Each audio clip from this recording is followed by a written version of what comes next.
हम कथा सुनाते राम सकल गुण धाम की, हम कथा सुनाते राम सकल गुण धाम की। ये रामायण है पुण्य कथा श्री राम की, ये रामायण है पुण्य कथा श्री राम की। जम्बूदीपे भरत खंडे आर्यावर्ते भारत वर्षे, एक नगरी है विख्यात अयोध्या नाम की।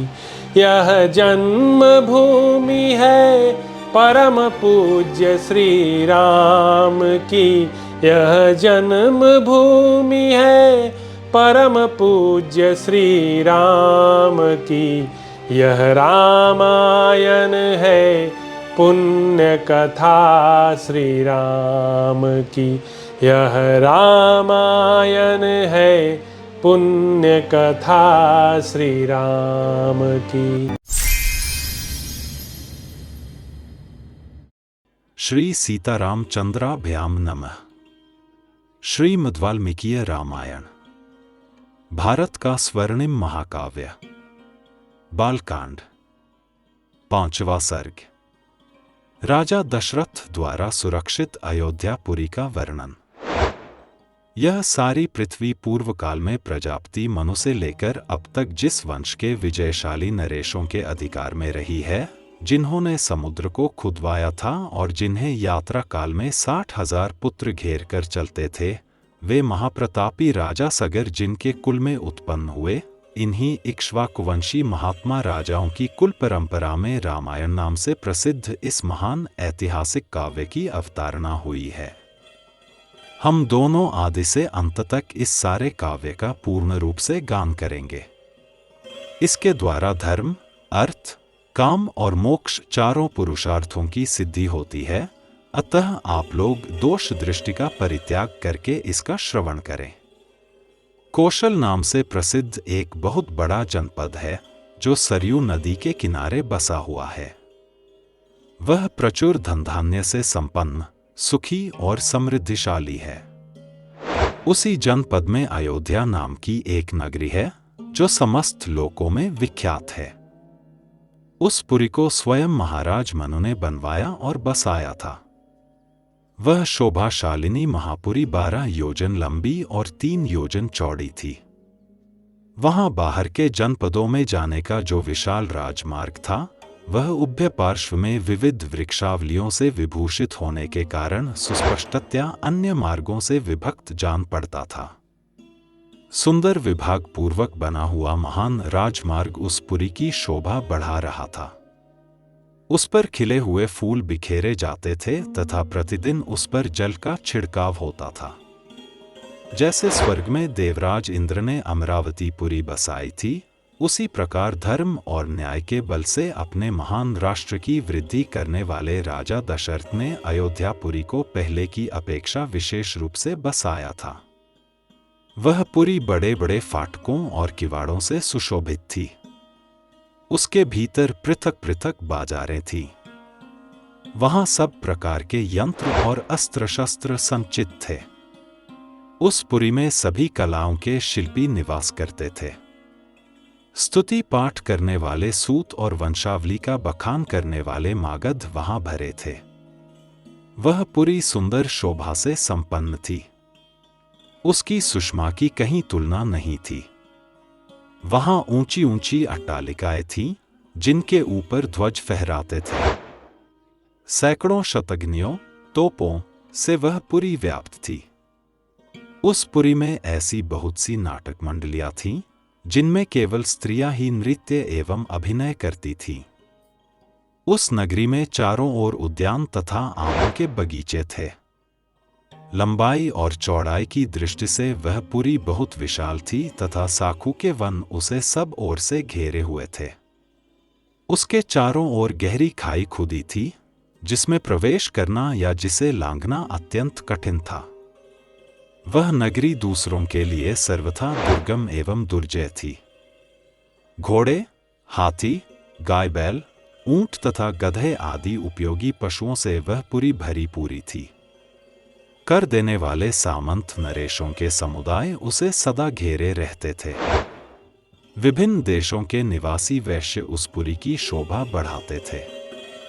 वहां के महलों का निर्माण नाना प्रकार के रत्नों से हुआ था। वे गगनचुंबी प्रासाद पर्वतों के समान जान पड़ते थे। उनसे उस पुरी की बड़ी शोभा हो रही थी। बहुसंख्यक कूटागारों, गुप्त गृहों अथवा स्त्रियों के क्रीड़ाभवनों से परिपूर्ण वह नगरी इंद्र की अमरावती के समान जान पड़ती थी। उसकी शोभा विचित्र थी। उसके महलों पर सोने का पानी चढ़ाया गया था अथवा वह पुरी द्यूत फल के आकार में बसाई गई थी। श्रेष्ठ एवं सुंदरी नारियों के समूह उस पुरी की शोभा बढ़ाते थे। वह सब प्रकार के रत्नों से भरी पूरी तथा सतमहले प्रासादों से सुशोभित थी। पुरवासियों के घरों से उसकी आबादी इतनी घनी हो गई थी कि कहीं थोड़ा सा भी अवकाश नहीं दिखाई देता था। उसे समतल भूमि पर बसाया गया था। वह नगरी जरहन धान के चावलों से भरपूर थी। वहां का जल इतना मीठा या स्वादिष्ट था मानो इक का रस हो। भूमंडल की वह सर्वोत्तम नगरी दुंदुभी, मृदंग, वीणा, पणव आदि वाद्यों की मधुर ध्वनि से अत्यंत गूंजती रहती थी।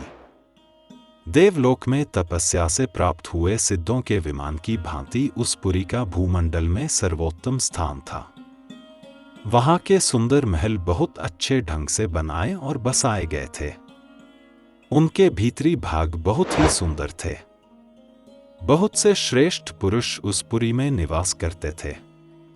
जो अपने समूह से बिछुड़कर असहाय हो गया हो, जिसके आगे पीछे कोई न हो, अर्थात जो पिता और पुत्र दोनों से हीन हो, तथा जो शब्दवेदी बाण द्वारा बेदने योग्य हों अथवा युद्ध से हार कर भागे जा रहे हों, ऐसे पुरुषों पर जो लोग बाणों का प्रहार नहीं करते, जिनके सदै सधाए हाथ शीघ्रता पूर्वक लक्ष्यवेद करने में समर्थ हैं, अस्त्र शस्त्रों के प्रयोग में कुशलता प्राप्त कर चुके हैं, तथा जो वन में गरजते हुए मतवाले सिंहों, व्याघ्रों और सूअरों को तीखे शस्त्रों से एवं भुजाओं के बल से भी बलपूर्वक मार डालने में समर्थ हैं, ऐसे सहस्रों महारथी वीरों से अयोध्यापुरी भरी पूरी थी। उसे महाराज दशरथ ने बसाया और पाला था। अग्निहोत्री, शमदम आदि उत्तम गुणों से संपन्न तथा छहों अंगों सहित संपूर्ण वेदों के पारंगत विद्वान श्रेष्ठ ब्राह्मण उस पुरी को सदा घेरे रहते थे। वे सहस्रों का दान करने वाले और सत्य में तत्पर रहने वाले थे। ऐसे महर्षिकल्प महात्माओं तथा ऋषियों से अयोध्यापुरी सुशोभित थी तथा राजा दशरथ उसकी रक्षा करते थे। छठा सर्ग। राजा दशरथ के शासन काल में अयोध्या और वहां के नागरिकों की उत्तम स्थिति का वर्णन। उस अयोध्यापुरी में रहकर राजा दशरथ प्रजा वर्ग का पालन करते थे। वे वेदों के विद्वान तथा सभी उपयोगी वस्तुओं का संग्रह करने वाले थे। दूरदर्शी और महान तेजस्वी थे। नगर और जनपद की प्रजा उनसे बहुत प्रेम रखती थी। वे इक्ष्वाकु कुल के अतिरथी वीर थे। यज्ञ करने वाले, धर्मपरायण और जितेंद्रिय थे। महर्षियों के समान दिव्य गुण संपन्न राजर्षि थे। उनकी तीनों लोकों में ख्याति थी। वे बलवान, शत्रुहीन, मित्रों से युक्त एवं इंद्रिय विजयी थे। धन और अन्य वस्तुओं के संचय की दृष्टि से इंद्र और कुबेर के समान जान पड़ते थे। जैसे महातेजस्वी प्रजापति मनु संपूर्ण जगत की रक्षा करते थे, उसी प्रकार महाराज दशरथ भी करते थे। धर्म, अर्थ और काम का संपादन करने वाले कर्मों का अनुष्ठान करते हुए वे सत्य प्रतिज्ञ नरेश उस श्रेष्ठ अयोध्यापुरी का उसी तरह पालन करते थे जैसे इंद्र अमरावतीपुरी का। उस उत्तम नगर में निवास करने वाले सभी मनुष्य प्रसन्न, धर्मात्मा, बहुश्रुत, निर्लोभ, सत्यवादी तथा अपने अपने धन से संतुष्ट रहने वाले थे। उस श्रेष्ठ पुरी में कोई भी ऐसा कुटुंबी नहीं था जिसके पास उत्कृष्ट वस्तुओं का संग्रह अधिक मात्रा में न हो, जिसके धर्म, अर्थ और काम में पुरुषार्थ सिद्ध न हो गए हों तथा जिसके पास गाय बैल, घोड़े, धन धान्य आदि का अभाव हो। अयोध्या में कहीं भी कोई कामी, कृपण, क्रूर, मूर्ख और नास्तिक मनुष्य देखने को भी नहीं मिलता था। वहां के सभी स्त्री पुरुष धर्मशील, संयमी, सदा प्रसन्न रहने वाले तथा शील और सदाचार की दृष्टि से महर्षियों की भांति निर्मल थे। वहां कोई भी कुंडल, मुकुट और पुष्पहार से शून्य नहीं था। किसी के पास भोग सामग्री की कमी नहीं थी। कोई भी ऐसा नहीं था जो नहा धोकर साफ सुथरा न हो, जिसके अंगों में चंदन का लेप न हुआ हो तथा जो सुगंध से वंचित हो। अपवित्र अन्न भोजन करने वाला, दान न देने वाला तथा मन को काबू में न रखने वाला मनुष्य तो वहां को दिखाई ही नहीं देता था। कोई भी ऐसा पुरुष देखने में नहीं आता था जो बाजूबंद, निष्क, स्वर्णबदक या मोहर तथा हाथ का आभूषण, कड़ा आदि धारण न किए हो। अयोध्या में कोई ऐसा नहीं था जो अग्निहोत्र और यज्ञ न करता हो, जो सदाचार शून्य अथवा वर्ण संकर हो। क्षुद्र, चोर, यहाँ निवास करने वाले ब्राह्मण सदा अपने कर्मों में लगे रहते, इंद्रियों को वश में रखते, दान और स्वाध्याय करते तथा प्रतिग्रह से बचे रहते थे। वहां कहीं एक भी ऐसा द्विज नहीं था जो नास्तिक, असत्यवादी, अनेक शास्त्रों के ज्ञान से रहित, दूसरों के दोष ढूंढने वाला, साधन में असमर्थ और विद्याहीन हो। उस पुरी में वेद के छहों अंगों को न जानने वाला, व्रतहीन, सहस्रों से कम दान देने वाला, दीन, विक्षिप्तचित्त अथवा दुखी भी कोई नहीं था। अयोध्या में कोई भी स्त्री या पुरुष ऐसा नहीं देखा जा सकता था जो श्रीहीन, रूपरहित तथा राजभक्ति से शून्य हो। ब्राह्मण आदि चारों वर्णों के लोग देवता और अतिथियों के पूजक, कृतज्ञ, उदार, शूरवीर और पराक्रमी थे। उस श्रेष्ठ नगर में निवास करने वाले सब मनुष्य दीर्घायु तथा धर्म और सत्य का आश्रय लेने वाले थे। वे सदा स्त्री, पुत्र और पौत्र आदि परिवार के साथ सुख से रहते थे। क्षत्रिय ब्राह्मणों का मुंह जोहते थे, वैश्य क्षत्रियों की आज्ञा का पालन करते थे और शूद्र अपने कर्तव्य का पालन करते हुए उपर्युक्त तीनों वर्णों की सेवा में संलग्न रहते थे। इक्ष्वाकु कुल के स्वामी राजा दशरथ अयोध्यापुरी की रक्षा उसी प्रकार करते थे जैसे बुद्धिमान महाराज मनु ने पूर्व काल में उसकी रक्षा की थी। शौर्य की अधिकता के कारण अग्नि के समान दुर्धर्ष, कुटिलता से रहित, अपमान को सहन करने में असमर्थ तथा अस्त्र शस्त्रों के ज्ञाता योद्धाओं के समुदाय से वह पुरी उसी तरह भरी पूरी रहती थी जैसे पर्वतों की गुफा सिंहों के समूह से परिपूर्ण होती है। काम्बोज और बाहरीक देश में उत्पन्न हुए उत्तम घोड़ों से, वनायु देश के अश्वों से तथा सिंधुंद के निकट पैदा होने वाले दरियाई घोड़ों से, जो इंद्र के अश्व उच्चैःश्रवा के समान श्रेष्ठ थे, अयोध्यापुरी भरी रहती थी। विंध्य और हिमालय पर्वतों में उत्पन्न होने वाले अत्यंत बलशाली पर्वताकार मदमत्त गजराजों से भी वह नगरी परिपूर्ण रहती थी। ऐरावत कुल में उत्पन्न, महापद्म के वंश में पैदा हुए तथा अंजन और वामन नामक दिग्गजों से भी प्रकट हुए हाथी उस पुरी की पूर्णता में सहायक हो रहे थे। हिमालय पर्वत पर उत्पन्न भद्र जाति के, विंध्य पर्वत पर उत्पन्न हुए मंद्र जाति के तथा सह्य पर्वत पर पैदा हुए मृग जाति के हाथी भी वहां मौजूद थे। भद्र, मंद्र और मृग इन तीनों के मेल से उत्पन्न हुए संकर जाति के, भद्र और मंद्र इन दो जातियों के मेल से पैदा हुए संकर जाति के, भद्र और मृग जाति के संयोग से उत्पन्न संकर जाति के तथा मृग और मंद्र इन दो जातियों के सम्मिश्रण से पैदा हुए पर्वताकार गजराज भी, जो सदा मदोन्मत्त रहते थे, उस पुरी में भरे हुए थे। 3 योजन विस्तार वाली अयोध्या में 2 योजन की भूमि तो ऐसी थी जहां पहुंचकर किसी के लिए भी युद्ध करना असंभव था, इसलिए वह पुरी, अयोध्या, इस सत्य एवं सार्थक नाम से प्रकाशित होती थी, जिसमें रहते हुए राजा दशरथ इस जगत का, अपने राज्य का पालन करते थे। जैसे चंद्रमा नक्षत्र लोक का शासन करते हैं, उसी प्रकार महातेजस्वी महाराज दशरथ अयोध्यापुरी का शासन करते थे।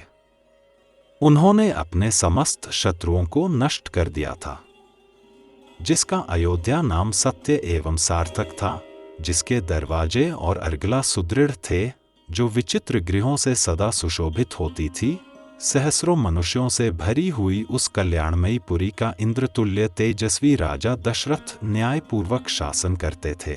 इस प्रकार श्री वाल्मीकि निर्मित आर्ष रामायण आदि काव्य के बालकांड में छठा सर्ग पूरा हुआ।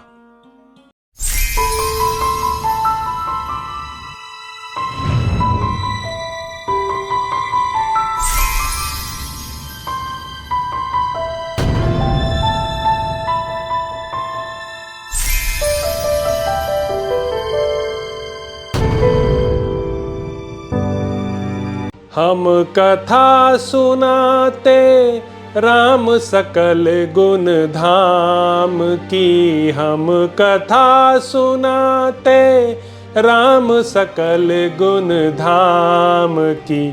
ये रामायण है पुण्य कथा श्री राम की, ये रामायण है पुण्य कथा श्री राम की। जम्बूदीपे भरत खंडे आर्यावर्ते भारत वर्षे, एक नगरी है विख्यात अयोध्या नाम की। यह जन्म भूमि है परम पूज्य श्री राम की, यह जन्म भूमि है परम पूज्य श्री राम की।